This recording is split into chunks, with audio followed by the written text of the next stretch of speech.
Welcome back.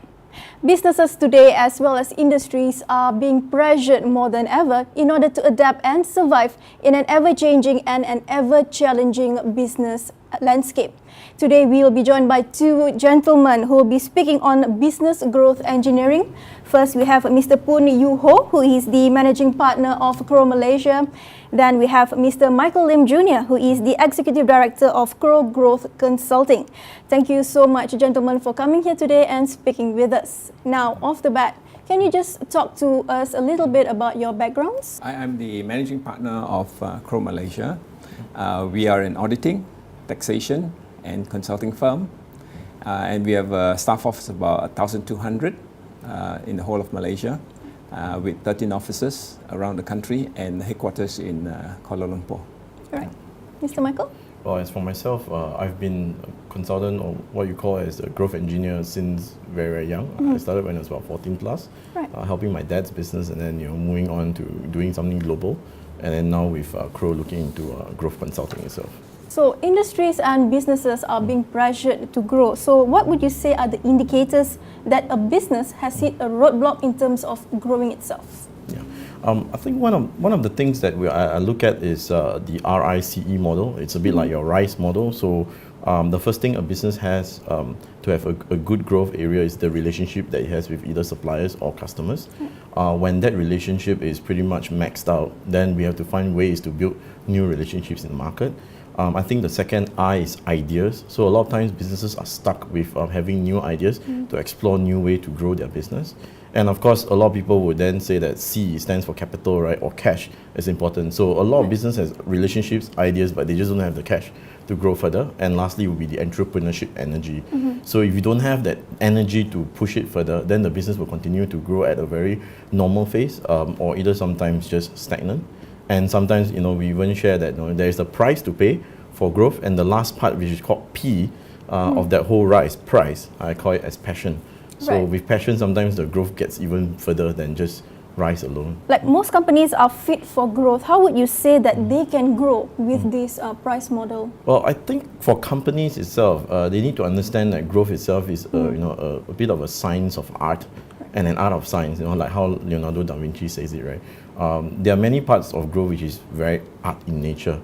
Understanding how the business itself becomes relevant to the market, But then there's also the other part of it which is very scientific, parts of it where we got to look at it from a numerical point of view, from a methodical point of view, to understand where they can grow further. You are talking a lot about engineering growth. Yeah. What is engineering growth? Right. So when we look at the concept of engineering, right, the word itself connotes the concept of building something, right? So engineers are builders in this world. They are builders of nation, they are builders of buildings, and etc. So when we look at growth engineering itself, we are looking at building growth using both scientific methods, which is engineering methods, as well as looking at the art of business, how we look at strategy, how we look at bringing different aspects of business methodologies to help to grow the company. So when we look at engineering growth itself, right, it is both culmination of what we call as ways to do it, and also strategies to look beyond just the ways of doing the growth. Okay, like maybe most companies do not have an inkling about how do they start about on a trajectory towards growth. Sure. Yeah. So what advice would you give to these companies? A lot of times when I look at growth, it's very important to understand where they are at this moment in time, and it's also very important to understand where they have been and where they will be going. I think that itself plots the whole journey, and based on that alone, we can build a roadmap, and based on the roadmap, then we can engineer so-called the roads and the necessary trajectory for growth. Now, what are the examples of businesses that have successfully innovated and have gone through growth engineering? Well, we have quite a number of cases. So one of them was a heritage business, and they started with just a hawker food business. And what we did was we innovated the whole concept of how they can, basically maintain or even retain their legacy, and at the same time grow on modern business principles. And I think today now there are about 30 over outlets. When we first knew them a few years ago, they only had about 2 or 3 outlets. and they have gone into modern market as well. I think, if I'm not mistaken, they have even expanded to Singapore or even Hong Kong, and they are looking to markets beyond Malaysia alone. Yeah, would you say that it's more difficult for all these heritage businesses to grow as opposed to a startup? Yeah, well, in some ways you could say it's difficult for them, but there are two of them are different challenges, right? So one of them could be, a middle-aged guy who has got, a lot more propensity to grow, right? But he's probably just, having the same old tricks that we need to teach them new tricks, right? Well, startup just does not have the kind of propensity or the ability to grow as fast, and that's why a lot of times you have all this capital fundraising for them. But where the startup has is what I call as energy. They have ideas. Sometimes what they really lack is the relationship and the cash part. Right. So, Mr. Poon, do you have any advice to businesses that might seem a little bit reluctant to the idea of a change or a growth? First advice is go and see Micheal Lim. Right. Right.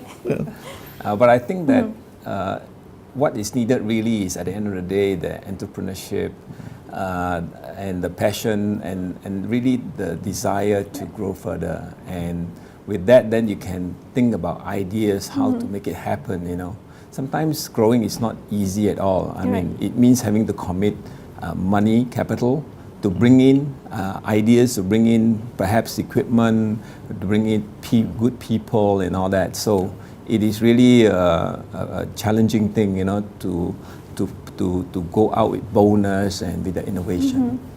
So now, Crowe Malaysia is one of the top accounting firms in the country. How did it go towards becoming offering services in engineering growth for business? I think we started this business about 35 years ago, and then over the years we've built the business to what it is today. We have 1,200 employees around Malaysia, with about 500 in the Klang Valley.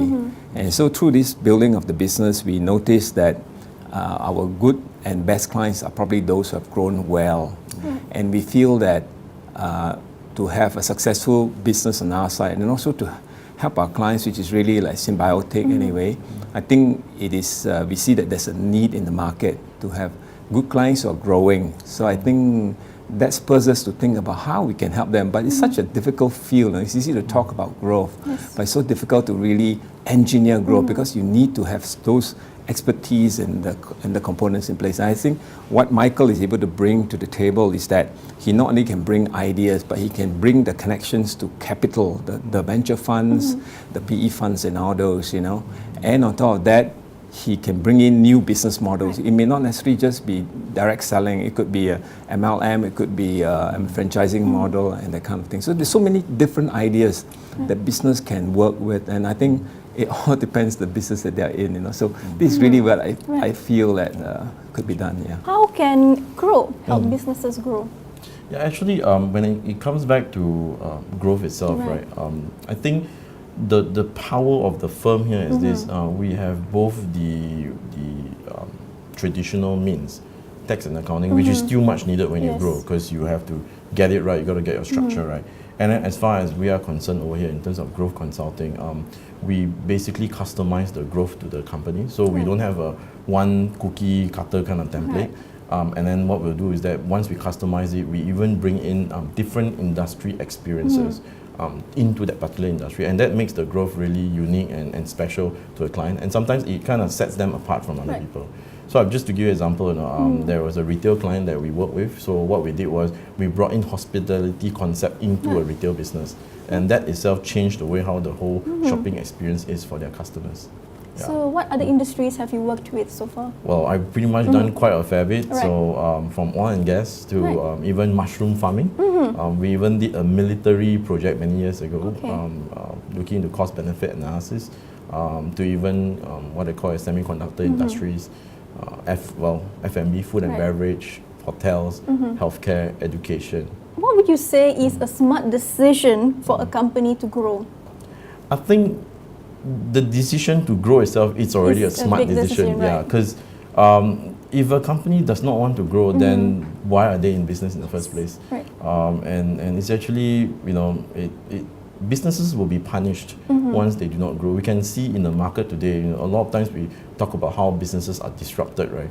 That's because somebody else saw an area to grow that these guys did not see. And the guy came in and they might not take their market share, but they just invented their own new market share. And I think that's why it's a smart decision for companies to grow. It's it's a constant growth. It's constant. It's not a choice today.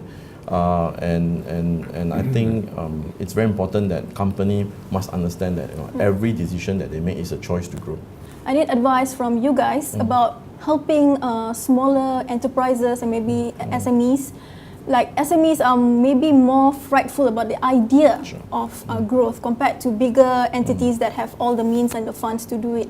So what is the advice you would give to smaller enterprises to grow, to motivate them to grow? So I think a lot of times we think that the big companies, because they have a lot more, therefore it's easier for them to grow. I look at it from a military point of view, right? The small ones sometimes can grow faster and easier because there's so little for them to change around, and there's so much space for them to grow. But at the same time, I think what's the fearful part or the component is the investment required to grow. And I think that's why for us, when we come in with the SMEs, we actually stand to understand where is the critical path towards the most optimized growth. On the other hand, for big companies, well, as much as they have the capital and funding to grow, sometimes there are a lot more roadblocks in the business, right? Because you just have so many layers of bureaucracies and so many concepts that come in, and that's where we really look at ideation and how we change ideation to innovation, and from innovation how we look at implementation, and eventually we look at how all these come together into a true growth model for them. I think that what I can see from Michael's type of consulting is that he specialized in 3 different areas. I think the first area is on performance improvement. So sometimes